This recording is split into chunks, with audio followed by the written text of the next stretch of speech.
All right. Perfect. I see people are filing in here. We'll give everyone a couple of minutes to get settled in.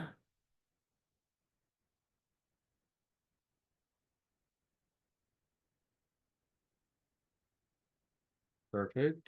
Yep. Still seeing folks come in.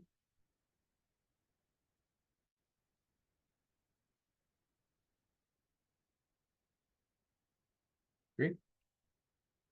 We'll give it another minute here just to let people continue to trickle in here.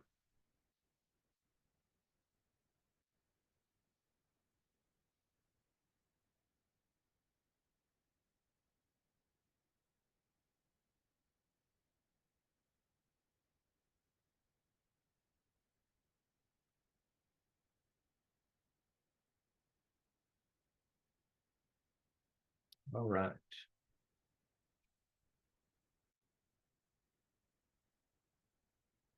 Okay. Well, it seems as though the initial group is in, and we'll let other people join as they find the time. So thank you everyone for joining. I am Colin Larson, for those of you that don't know me, the Government Affairs Director here at the Colorado Restaurant Association. And this is our kind of a post-election, what does this mean for the CRA and for the Colorado restaurant industry webinar. So I'm going to launch into the presentation portion. I know a lot of you will probably have questions. As I'm speaking for the initial portion, if you could put your questions in the Q&A box. Denise Mickelson, our communications director, is on the line. She will make sure that any of those questions get read out to me, and I will answer that after the initial presentation. We also do have Sonia Riggs, our CEO, and Rebecca Hernandez, our manager of government affairs, on the line as well. So with that, I will go ahead and kind of give everyone an overview. This is going to be very Colorado centric. Obviously, as we know, the federal government has switched entirely into Republican control. The administration will obviously switch over to Republican control under Trump. The Senate, it looks like, is going to be 53 Republican senators to 47 Democrats.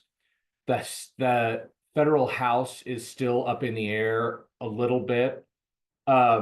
With the seats that are outstanding, though, it looks very likely that there will be a narrow Republican majority in the House, which would mean the House would remain in Republican hands.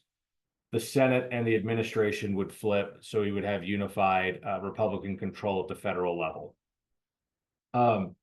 At the state level, there were no statewide constitutional offices up for election this year. So what that means is, the governor, the attorney general, secretary of state, none of that will change. What we did see for Colorado's federal delegation, we have 8 congressional seats here. We had a 1-seat net gain for the Republicans this year in Colorado, which means that our federal delegation of the House of Representatives will be 4 Republicans and 4 Democrats. Colorado's 8th congressional district, which covers Adams and Weld County and a small portion of Larimer, flipped from incumbent Democrat Yadira Caraveo to Gabe Evans, who was a first-year Republican legislator from Weld County. Yadira conceded her race late last week. Actually, I believe it took place over the weekend. It was very close. It was a roughly 2,000 vote majority. But Gabe Evans will be the Republican from CD8. There will also be 2 new members in addition to Gabe from the federal delegation: Jeff Hurd in Congressional District 3 and Jeff Crank from Congressional District 5. And then Lauren Boebert will continue to represent Colorado in federal Congress. She will be representing the 4th congressional district instead of the 3rd. And then the 4 Democrats are all the same Democrat. There was no change in the Democratic delegation. So Jason Crow, Joe Neguse, Dinah DeGette and Brittany Pedersen were all reelected in their respective districts. At the state level, I'll start with the state Senate. So the state Senate had no net change in the Republican and Democratic composition. It was 21-14 going into the election. It remains 21-14. We did have one seat flipped from Republican to Democrat, but then another seat flipped from Democrat to Republican. The seat that flipped from Republican to Democrat is down in Colorado Springs, which is Senate District 12. This elected Bob Gardner, who had been term limited, was a Republican senator who'd been in there for 8 years. He is replaced by Mark Snyder, who is a veteran of the state house. He's a very business-friendly Democrat from Manitou Springs. He is elected. They have not officially called his race yet. However, the numbers and the dynamics look to be where he's almost certainly going to win. So he will be replacing Bob Gardner in the Senate. And then a seat up in Adams County that was held by Kevin Priola, who switched his affiliation to Democrat 2 years ago, was replaced by Scott Bright, who is a Republican. I believe he has a background in childcare and early childcare centers, but he will be replacing Kevin Priola. So those are the only two seats that flipped, but it does not change the overall composition in the state Senate. What that means is that the state Senate will remain one vote shy of a super majority. So they will not be able to, Senate Democrats would not be able to override a governor's veto with solely Democrat votes. That was a threshold that people were looking out for, and they did not achieve that. We did see a number of House Democrats move up into the Senate chamber. So you have Reps Judy Amable, Representative Kathy Kipp, Representative Lindsay Doherty, obviously Representative Mark Snyder. And then on the Republican side, you have Representative Lisa Frizzell, who all were elected to Senate seats. So actually, the only new member of the Senate for the next session will actually be Scott Bright. Or the only new legislator, I suppose, would be the right way to phrase that. So everybody that moved up to the Senate is a veteran legislator coming up from the House.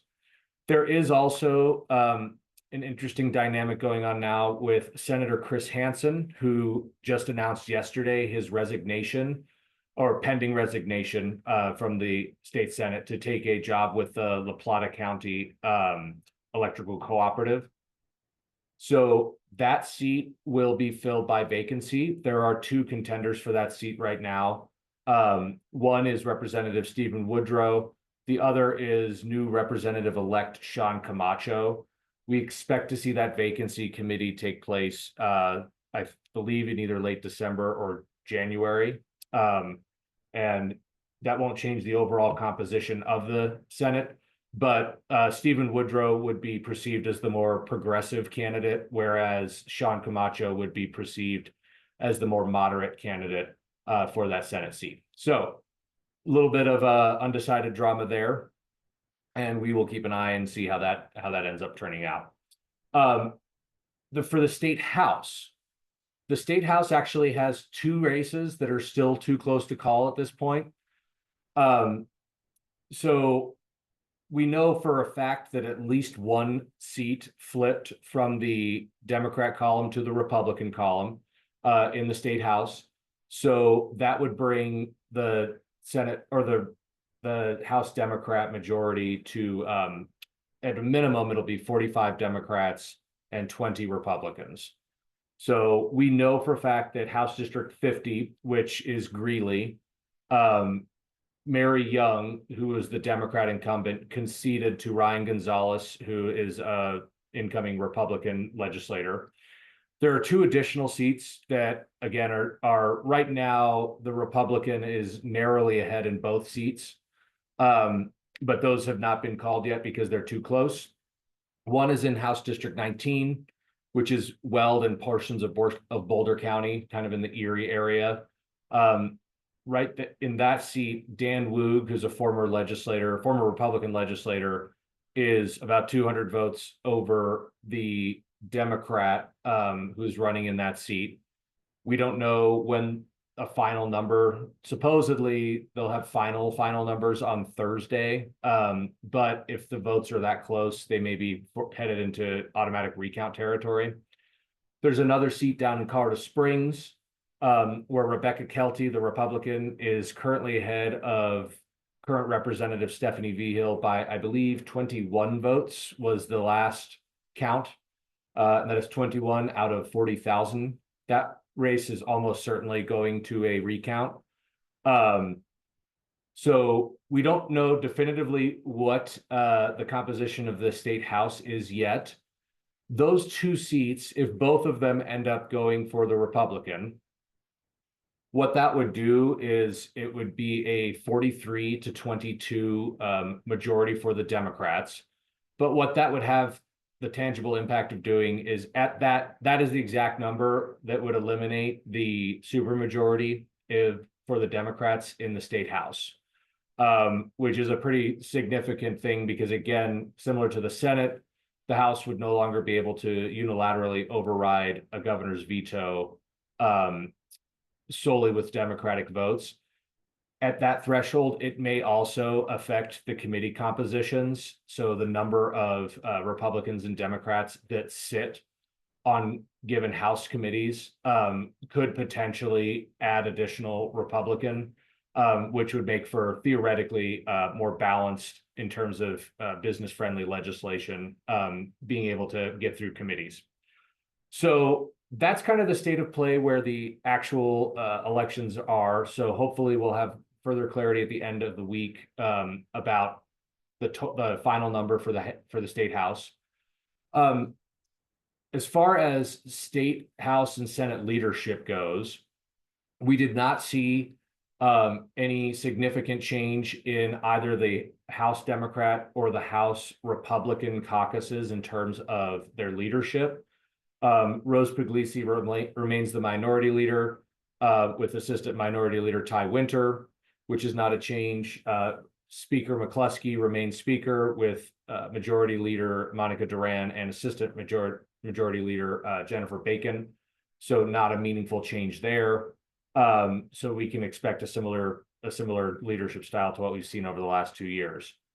In the state Senate, the Senate Republicans did not meaningfully change their leadership. Senator Paul Lundeen remains the minority leader, and Senator Cleve Simpson is the assistant minority leader who replaced Bob Gardner, who's term limited.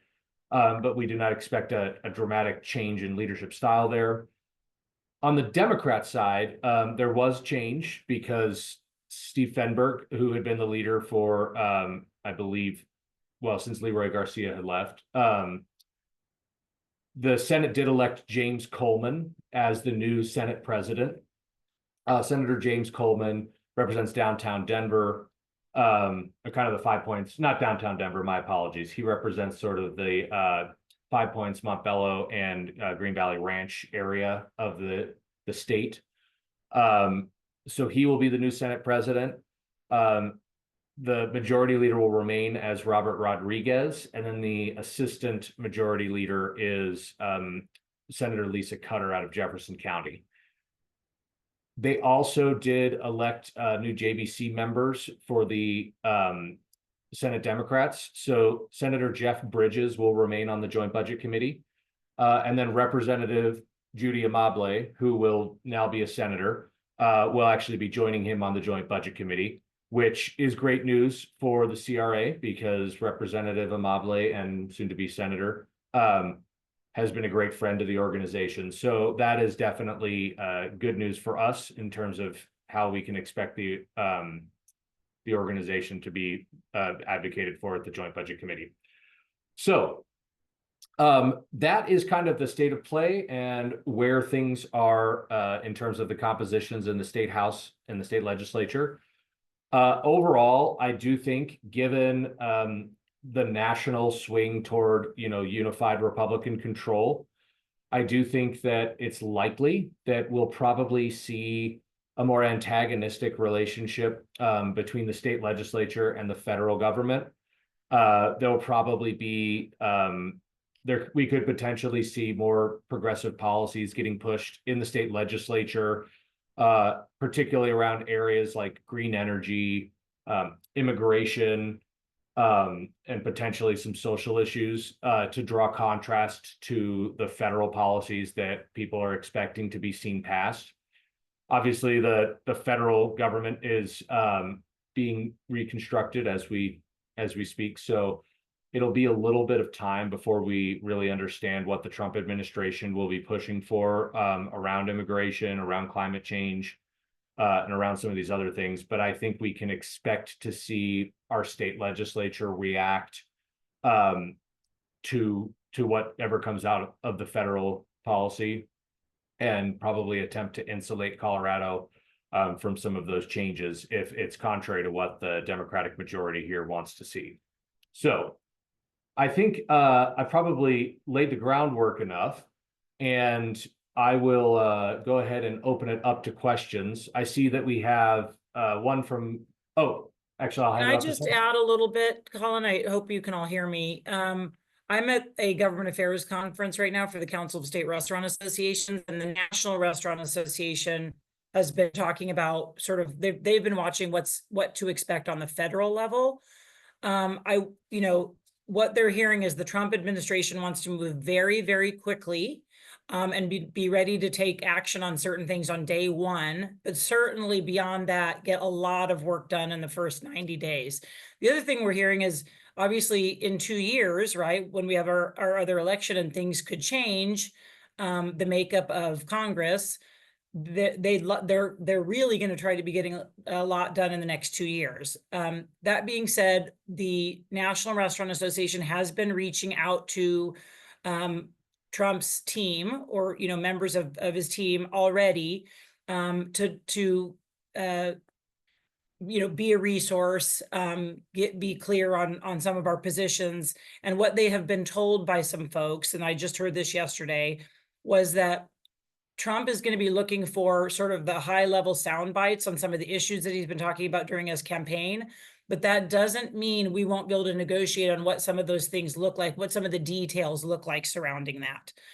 So unfortunately, I don't have any real details beyond that, but it was promising to hear that there still may be some work that can be done, regardless of what side of the aisle you're on some of the issues that may be more nuanced specifically for the restaurant industry. So they'll be working closely on that, and as we know more, we'll definitely let all of you know.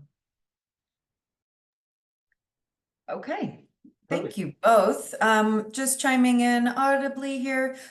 James Coleman seems to be a decent friend to restaurants. What's your take, is the first question. Yeah, absolutely. And thank you, Michael, for that question. So yes, so James Coleman, I actually served with him in the House. He built his reputation. He's known as he's a very likable guy.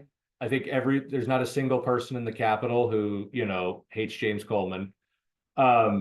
He has typically kept his policy preferences. He runs a very narrow legislative agenda that tends to be focused on helping his community, particularly the African American community, in areas like criminal justice reform, education reform. He is kind of famously a big pro-education reform Democrat. In terms of business, he is certainly not, he doesn't fall neatly into either camp. He's certainly not like a overtly progressive legislator. He tends to be very measured and keep his cards fairly close to the vest on business issues. So James will certainly, I think he'll be a good potential ally. I think certainly on things like ProStart, apprenticeship, there'll be a lot of symbiosis there. He'll be very interested. And I think he'll be an open door for a lot of our business and labor issues. But I think it's going to be a lot of education with him, and making sure that we're advocating early for our issues. because outside of education, it's just not an area where he's typically focused in his legislative work. So, but this is certainly not a bad thing. He is definitely not somebody that I would identify as hostile to the restaurant community. And I know that he actually has a number of childhood friends that are active in the restaurant community here in Colorado. So there are restaurateurs that are active with our Mile High chapter who will have his ear in a personal capacity that he'll be able to relate to from childhood. So I do think this is a good thing for the organization, but you know, definitely someone that we're going to have to actively build and maintain a relationship. Thank you. Michael also asks, do you think there will be any movement on swipe fee reform to save restaurant operators from paying interchange fees to the banks on taxes and tips? Yes, so this is a great question. And Rebecca and I were at a dinner with Senator Coleman a few weeks ago, and he is very much interested in this issue in particular. I also happen to know that the majority leader, Rodriguez, has also indicated that he is potentially interested in the issue of preventing interchange on taxes and tips. So I do think that there is potentially movement forward here.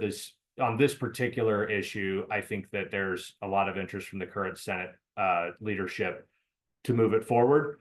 Obviously, as we know, this is a complicated issue, and there will be the banks will fight it tooth and nail. But I do think that this is a sympathetic Senate leadership team to that particular issue, and I think that moving it forward this year would be a great idea. And we've kind of started the conversations around that, and expect to see that continue to move forward.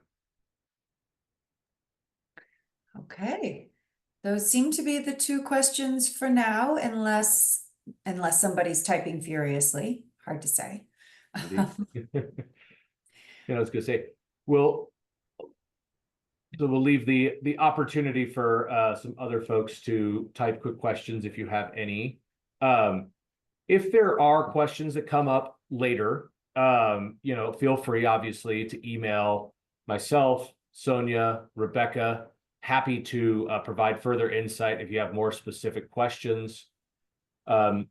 Denise, I believe we're going to post this webinar on our webpage behind the paywall, correct? We are in the coming days. And actually, I'm going to put, I hope it's okay, I'm going to put your email into the chat for everyone to see. And I'm going to put Rebecca's. And that way, if anyone has questions, they know how to reach you guys. Great. Okay. Sorry, so that's, where is that going to be? That's in the members only section of the website? So I have to move our education page behind the paywall to our member portal. So that's why in the coming days, but I can also easily send this recording out to everybody, all the members registered here. Okay, just to be clear, that doesn't mean people have to pay for it. That's the members only section, correct? Correct. Okay. Correct. And I'm not seeing any other questions come through. I'm going to throw one last email in here, which is info@. Oh, wait, maybe I do. If anyone ever has any questions, info@ is the way to reach all of us. Okay, here's the last question. Any news on no tax on tips? Oh, Allison, yes. In terms of federal policy, there has not been any update that I am aware of. Sonia and Rebecca are like right next to that beating heart. So unless Sean's given you an update. This was something that Sean Kennedy with the National Restaurant Association spoke about yesterday. It is something that Trump ran on, and so it is something that he wants to get done fairly quickly. That being said, we don't know what the details mean. Meaning, you know, what does this really mean? Does it mean all tips? Does it mean, you know, like the first $2 in tips or the last $2, or, you know, we have no idea what any of that means. So the devil's in the details. That's one of the things that I know the National Restaurant Association will be heavily engaged on, and has already reached out to the Trump team on this, but we don't have any details as of yet. As soon as we do, we'll certainly get that out to everybody. Perfect. And for those that were following super closely, because the important distinction because as many people will remember, Kamala Harris also included a no tax on tips plank. Her proposal also proposed eliminating the tip credit. President Trump's proposal did not include that, and I do not anticipate that we will see any movement in this administration toward elimination of the tip credit. But yes, exactly as Sonia said, the overall policy of no tax on tips, I think, remains an open question, and we'll see some updates there. But we should not be concerned that there will be a federal attempt to remove the tip credit under this administration.